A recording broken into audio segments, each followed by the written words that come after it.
Fin décembre dernier, la Banque centrale européenne a décidé, pour éviter de nouvelles contractions dans l'octroi de crédits aux ménages et aux entreprises, de prêter aux banques près de 500 milliards d'euros à 1% d'intérêt sur 3 ans.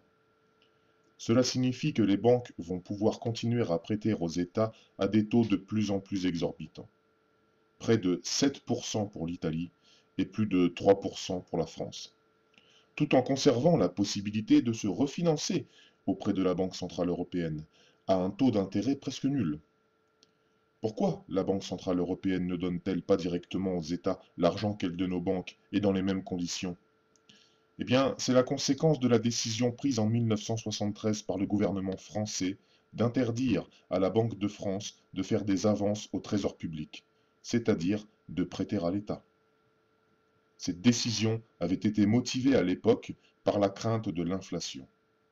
Les institutions européennes l'ont ensuite reprise à leur compte, notamment lors de la signature du traité de Lisbonne.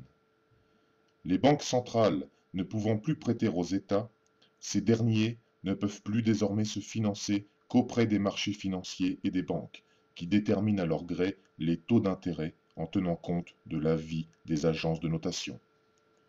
En théorie, il serait parfaitement possible de revenir sur la décision de 1973, par exemple en procédant à une réquisition temporaire des banques centrales, tout en adoptant des mécanismes de sauvegarde permettant d'éviter l'inflation. Mais c'est précisément ce que les financiers et les politiciens ne veulent pas. Quant à l'idée que la BCE fasse l'équivalent du quantitative easing américain en rachetant aux États une partie de leur dette, l'Allemagne, hostile à toute forme de monétisation de la dette, ne veut pas en entendre parler. Pas plus qu'elle ne veut entendre parler d'une émission de titres de dette au nom de la zone euro. Comme l'a fait observer Jacques Sapir, cette solution exigerait d'ailleurs une modification du statut de la Banque centrale européenne, qui se heurte outre-Rhin à une impossibilité constitutionnelle, la Cour de Karlsruhe ayant imposé que les règles de la Banque centrale européenne soient les mêmes que celles de la Bundesbank pour consentir à l'abandon du mark. La Banque centrale européenne ne jouera donc pas le rôle de prêteur en dernier ressort, et la situation va continuer à s'aggraver.